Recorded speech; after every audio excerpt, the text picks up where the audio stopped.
Baby তোমাকে না আজকে খুব সুইট লাগতেছে। আমি জানি তো, আর আমি জানি সবসময় তোমার কাছে আমাকে সুইটই লাগে, কারণ এর জন্য তো আমি অনেক সুন্দর করে মেকআপ করে তোমার সাথে ঘুরতে এসেছি। আচ্ছা, আমরা তো এখানে অনেকক্ষণ ধরে দাঁড়িয়ে আছি, কোনো রিক্সাও দেখতে পাচ্ছি না। এই গরমের মধ্যে কি এখানে ওয়েট করা সম্ভব নাকি? চলো না অন্য কোথাও যাই। বেবি আর 5টা মিনিট ওয়েট করো না, রিক্সা তো দৈনিক এখানে পাওয়া যায়, আজকে হয়তো বা পাবো, দেখি। আচ্ছা ঠিক আছে, আর কিছুক্ষণ ওয়েট করি, যদি এখান থেকে রিক্সা পাই তো এখান থেকেই ঘুরতে যাব। আচ্ছা, আমি কিন্তু তোমাকে বলেছিলাম আজকে কিন্তু রেস্টুরেন্টে যাব, আর রেস্টুরেন্টে গিয়ে আমার যে পছন্দের পিজা সেটাই খাবো। আচ্ছা, তুমি যেটা খাবে তোমার সেটাই খাওয়াবো, ঠিক আছে? আচ্ছা ঠিক আছে। আচ্ছা, ওই যে অটো দেখা যায়। হ্যাঁ হ্যাঁ, অটো আসুক, তারপর এটাতে চলে যাব। আজকে তোমার নিয়ে ঢাকা ছেড়ে টোটালটা ঘুরবে, বুঝছো? আচ্ছা ঠিক আছে। এই মামা, কই যাবেন? ঢাকা শহরটা ঘুরবো আজকে। কয় টাকা নেবে বলো? আপনি 1000 টাকা দেবেন। কি বলতেছে 1000 টাকা লাগবে? 1000 টাকা বেশি হয়ে যায়। না মামা, এর 1 টাকা কম হইলাম যাবো না। আয় মামা দাঁড়ান, আয় 1000 টাকা বেশি কোথায়, চলো না। আচ্ছা ঠিক আছে, তুমি তো টাকা দেবে, আমার তো কোনো সমস্যা নেই। ঠিক আছে চলো। ঠিক আছে চলো। যাও মা, সামনে যাও। বেবি, তোমার না আমাকে একটা আইফোন কিনে দেওয়ার কথা ছিল? বেবি, আমি তো তোমাকে বলেছি আমি তোমাকে আইফোন কিনে দেব, কিন্তু তুমি এত অস্থির হচ্ছে কেন? ওই মাসে টাকাটা পাঠা, তারপরে কিনে দেব। আর একসাথে যদি সবকিছু কিনে দেয় ও তো সন্দেহ করবে, এত টাকা খরচ করা যাবে না, ধীরে সুস্থে তারপর খরচ করতে হবে। আমি না তোমাকে খুব মিস করি, বুঝছো? তুমি যে আমার কবে মানে একদম আপন হবে আমি সেটা ভাবতে পারতেছি না। আর আমি তো তোমার আপনই। আর বিয়ের কথা বলতে যাচ্ছ তো, বিয়েটা তো অবশ্যই করব, কারণ আমি তোমাকে ভালোবাসি, ভালোবাসি বলেই তো বিয়ে করবো। আর বিয়ে যদি না করতাম তাহলে তো তোমার সাথে রিলেশনে যেতাম না। তাই বলি কি, যা কিছুই করতে হবে দেখে শুনে করতে হবে, বুঝে শুনে করতে হবে। এত তাড়াহুড়ো করে করলে না পরবর্তীতে সমস্যা হতে পারে। তাও ঠিক। আসলে তোমার হাজবেন্ড না একটা গাধা।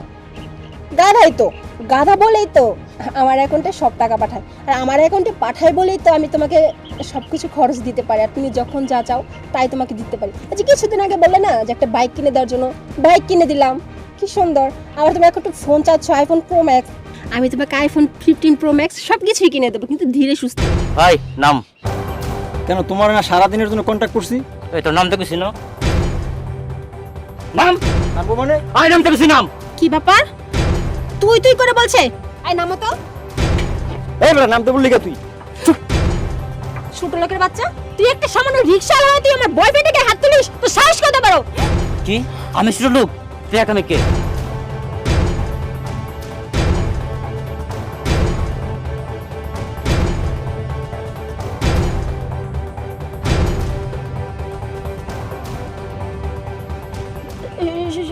সুজন, তুমি এখানে কি করছো? হ, আমি এইখানে আজকে 2 দিন হলো আমি বাংলাদেশে আইছি শুধু তোকে ধরার জন্য। আমি বিদেশ থাকতে না অনেক অনেক কথাই বলতো, আমি বিশ্বাস করি নাই। তাই নিজ চোখে দেখার জন্য, আমি নিজে ধরার জন্য শব্দ বেশে এই অটোওয়ালা সাইজা আমি আজকে তোর পিছু নিচ্ছি। আর আমি কি দেখলাম যে আমি বিদেশ থাইকা যা কিছু শুনতাম সব সত্য। আরে তুমি আমাকে ভুল বুঝছো, ও আমার শুধু জাস্ট ফ্রেন্ড, অন্য কিছু না, জাস্ট ফ্রেন্ড। এই মুক্তা, তুই কেমনে পারলি? আমি তো তোরে ভালোবেসে বিয়ে করছিলাম, শুধু তোর মুখে হাসি ফোটানোর জন্য আমি প্রবাসে পড়ে আসছি।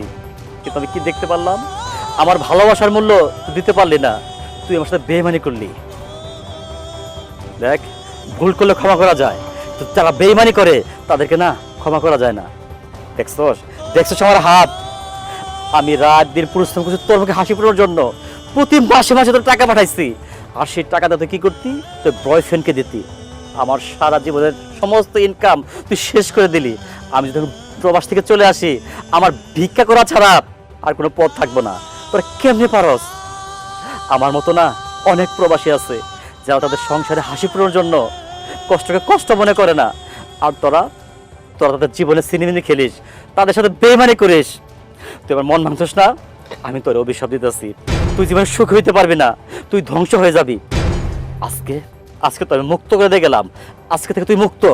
2 দিনের মধ্যেই ডিভোর্স লেটার পেয়ে যাবি। সুজন, যাক, পথের কাঁটা তো দূর হলো। ও আমাদের পথের কাঁটা ছিল, সব আপদ দূর হয়ে গেছে, এখন আর কোনো সমস্যা নেই। চলো না মাহিদ, আমরা আজকে বিয়ে করি। তোমার মাথায় সমস্যা নাকি? কিসের বিয়ে করবো আমি তোমাকে? আমি এতদিন তোমাকে ভালোবাসছি তোমার এই সুন্দর দেহ ভোগ করার জন্য, আর মাসে মাসে কিছু টাকা পাবো তাই। যেহেতু তোমার হাজবেন্ড চলে গেছে, টাকার রাস্তাও তো বন্ধ হয়ে গেছে, অতএব তোমার আমার দরকার নেই এখন আর। তুমি তোমার মত থাকো, আমি গেলাম। Bye bye, tata. Mahid, Mahid যেও না। এটা আমি কি করলাম? আমি এখন কি করব? আমি তো কিছুই বুঝতে পারছি না। এদিকে আমার স্বামী আমাকে রেখে চলে গেল, এদিকে আমার বয়ফ্রেন্ড আমাকে রেখে চলে গেল। আমি এখন কি করব? আমি একুলো হারালাম, ওকুলো হারালাম। কথা আছে না, অতি লোভে তাতি নষ্ট। আমি বেশি লোভ করেছিলাম তো, এর জন্য উপরওয়ালা আমার সাথে এরকম করলো।